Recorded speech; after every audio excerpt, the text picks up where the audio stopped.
Le lion et le lièvre. Il était une fois, dans une jungle verdoyante, vivaient tous les animaux herbivores, heureux et paisiblement. Cette jungle n'avait ni tigre, ni lion, ni hyène, ni aigle, ni carnivore. Et en tant que tel, tous les herbivores passaient de bons moments dans la jungle sans se soucier d'être attaqués ou pourchassés. Mais cela allait bientôt changer. Comme il fait beau aujourd'hui, c'est agréable et chaleureux. Et tu sais ce que ça veut dire, n'est-ce pas? Oh, allez mec, on déteste quand tu nous éclabousses avec l'eau partout. Eh bien, parle pour toi, car moi, je l'adore. Comme d'habitude, les animaux s'amusaient beaucoup quand soudain, un rugissement fort et tonitruant se fit entendre. Tous les animaux se tournèrent pour voir sur un gros rocher un lion redoutable. Tous les petits animaux couraient avec leurs parents, qui tremblaient aussi de peur. Très bien. Écoutez, je viens de la jungle voisine où la nourriture est rare et les ressources s'avèrent. Et je vois qu'il n'y a pas de lion ou de grands félins dans cette jungle. En tant que tel, je me déclare le roi de la jungle.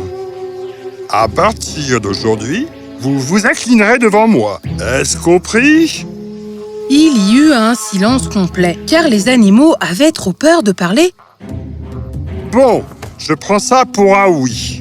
Maintenant, je peux chasser pour ma nourriture tous les jours. Mais cela peut créer beaucoup de chaos par ici.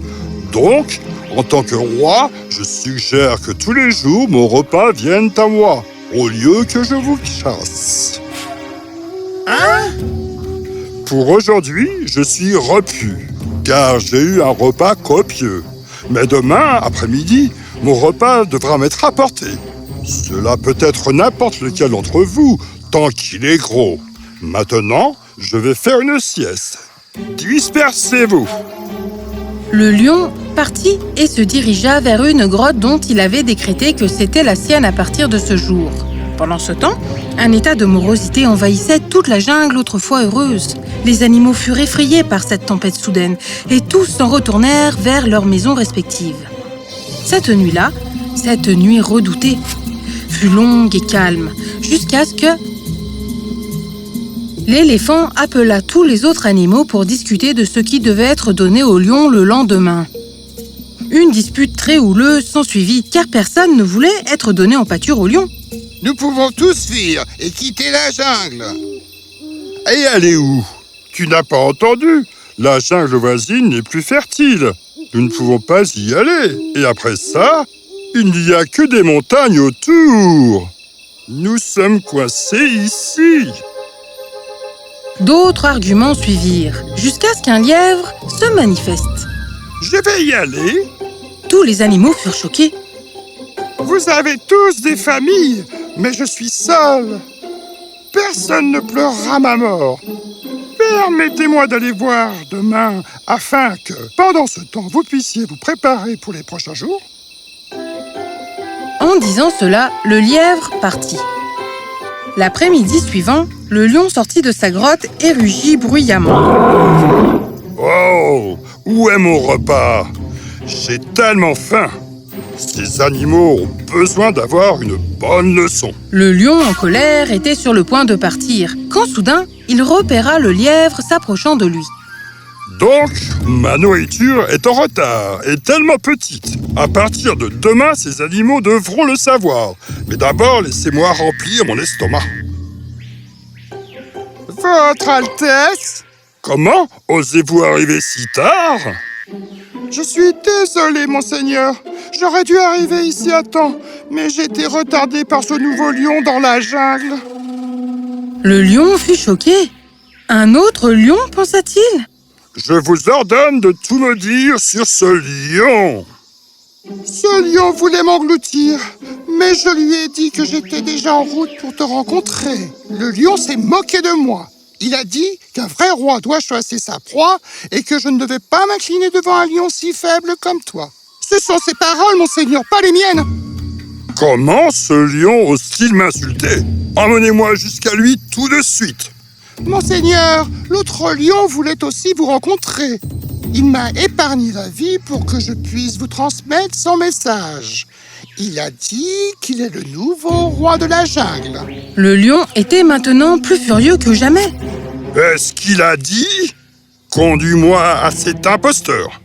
Mais monseigneur, je ne suggère pas de lui s'en prendre à lui. Il est fort et il vit dans une forteresse. Ah! Je ne m'attends pas à ce qu'un lièvre chétif comprenne la fierté. Personne dans cette jungle ne peut me défier et rester en vie. Conduis-moi à ce faux roi de la jungle.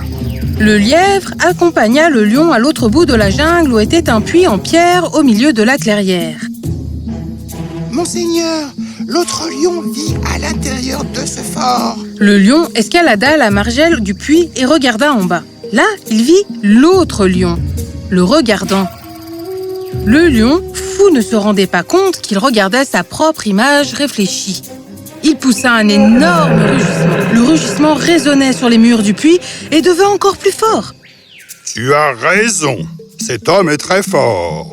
Son rugissement est puissant. Mais ne t'en fais pas. Je vais l'éliminer en un instant. Disant cela, le lion sauta dans le puits et se heurta la tête au fond du puits. Quoi? Non, j'ai été dupé. Le lion n'en sortit jamais et le lièvre sourit avec fierté. Tous les animaux cachés derrière les buissons sortirent pour l'applaudir. Le lièvre leur fit un salut. Cher lièvre, merci de nous avoir sauvés. Aujourd'hui, tu nous as appris que l'intelligence prend toujours le dessus sur la force physique. Et ainsi donc, la jungle verdoyante redevint une fois de plus un endroit heureux. Les animaux sautaient de joie et dansaient. Quant au petit lièvre, vous ne le croirez pas, mais il devint le roi de la jungle. Et de plus, un très très bon roi.